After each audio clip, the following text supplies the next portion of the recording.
What is going on, people? TripleM back again with another video. It's daily dose of football content, and today I've got a very short and sweet video for you guys discussing Todd Boehly's controversial comments surrounding the All-Star game in the Premier League. Now, you're welcome to give your thoughts in the comments down below because this has obviously sparked a lot of debate and a lot of interesting conversation, and I will give my opinions, but let's first go through some of the things that he actually had to say.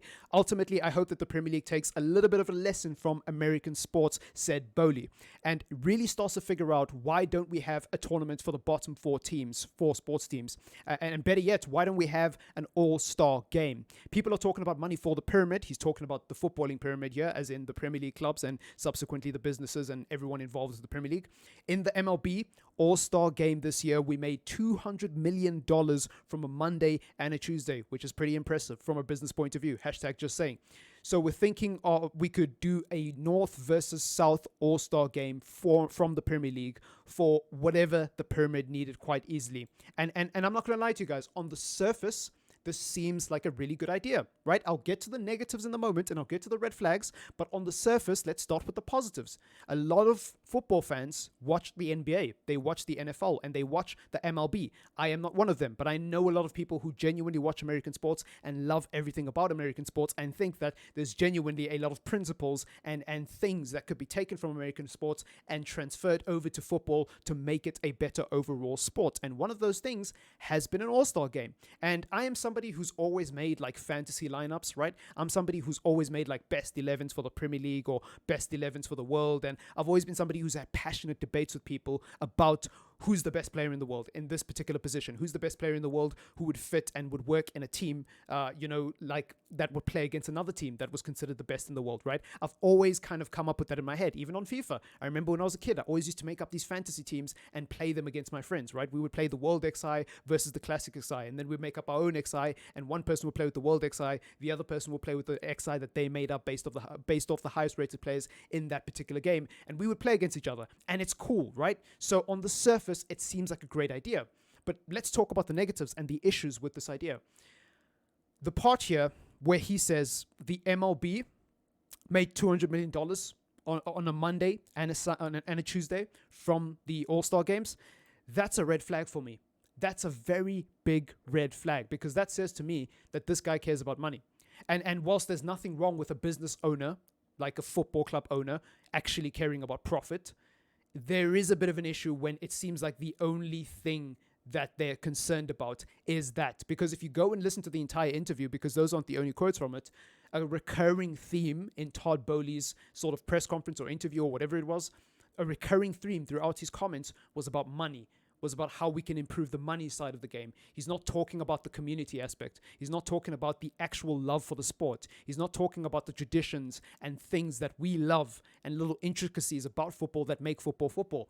And this is a thing that is common amongst a lot of American owners. And I hate to make it seem like I'm attacking Americans here, because the truth is there's a lot of corruption and greed across football. Even in my local country, there's a lot of it, right? So it's not an American thing. But in this particular case, we're talking about the Premier League. The one thing that the Glazers, FSG, Kroenke, and now Todd Boehly all have in common, and they're all American, but that's not the thing. The one thing, apart from the fact that they're all American, that they have in common is the fact that they all talk a lot about money. And to me, it makes no sense.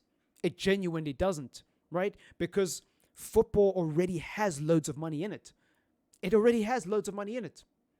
It genuinely does. If you are willing to build a successful team and actually invest in your football stadium, invest in the facilities that exist at your football club, and also subsequently invest in the team and make them successful on the pitch, you can make loads of money years from now. We've seen this with Manchester United. We've seen it with how the Glazers have come into Manchester United and have taken £2 billion out of the club in less than 17 years. They bought the club with none of their own money, and they profited $2 billion before they even sold the club. That's a lot of money, man. That's a lot of money, and that's excluding the money they've spent on transfers. That's excluding the money they've actually spent on the club, which, by the way, isn't their own money. It comes from the revenue streams and profits that are generated organically by Manchester United Football Club, by the entity, by the fans putting money into the club. So there's a lot of money already in football, and it's worrying that all I hear when I listen to guys like Boehly, Kroenke, FSG, all they talk about, it seems like they just want money. It seems like they just want to Americanize football, which to me is wrong. So, whilst on the surface there's nothing wrong with an all-star game, I think that it just reeks of greed and corruption and money. And it's not only that, by the way. Can I also just say that why does football need another meaningless friendly? Because let's just say football was to add an all-star game. So now you've got the Carabao Cup, you've got the FA Cup, you've got the Premier League, you've got the Community Shield, you've got the Champions League, you've got the Europa League, you've got the Conference League, and now you've got the All-Star Games. Now you've got the All-Star Games. That's 8 competitions, and that's excluding the Euros, that's excluding the World Cup, and that's excluding international friendlies. I wish I had 11 fingers to demonstrate this point. In fact, I don't wish I had 11 fingers. Never mind, scrap that. Pause. But no, like that's 11 competitions already that players have to play in across a 12-month period, and you want to add another one. Even though it's only a couple of days, right? Because that's how these guys like to put it forth. It's only a couple of days in the MLB. We made a load of money from Monday and Tuesday. It's still something that the players have to prepare for. It's still something that the players have to take seriously. That's an extra 2 fixtures in an already congested fixture list as it is. I don't know. I don't think football needs an all-star games yet. Simply because I feel like it would just turn into a meaningless friendly. The first couple of years, yeah, there'd be a lot of hype. There'd be a lot of conversation. Heck, there might even be a lot of ticket sales and a lot of revenue generated from it. But as time goes on, it might become boring. And then we're going to need a new thing, and then a new thing, and then a new thing, and then eventually Super League. That's what this reeks of to me. It smells like another, an alternative, a Super League alternative.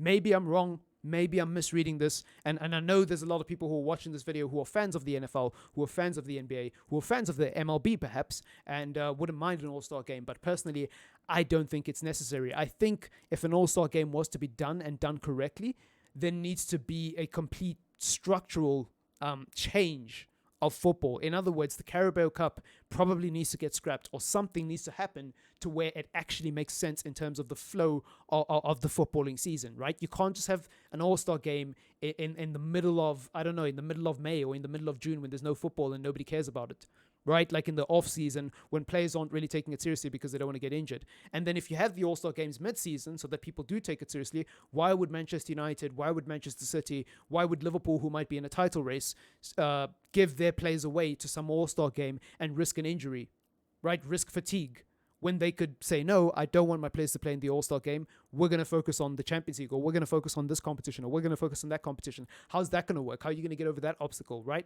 There's just so many red flags with this all-star games idea. And I think a lot of people are looking at it from the lens of, well, I'm a fan and I just want to see the best 11 versus the best 11. It's like, yeah, that sounds nice and that sounds crazy, right? It sounds cool.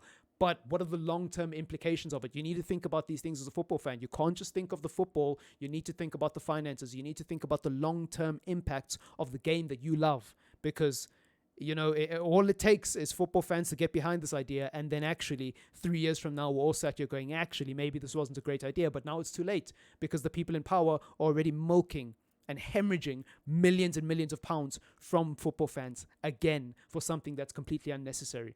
That's just me, though. I'm going to stop waffling. I'm going to end the video. Don't forget to leave a like on the video, comment, and subscribe if you're new to the channel. Peace.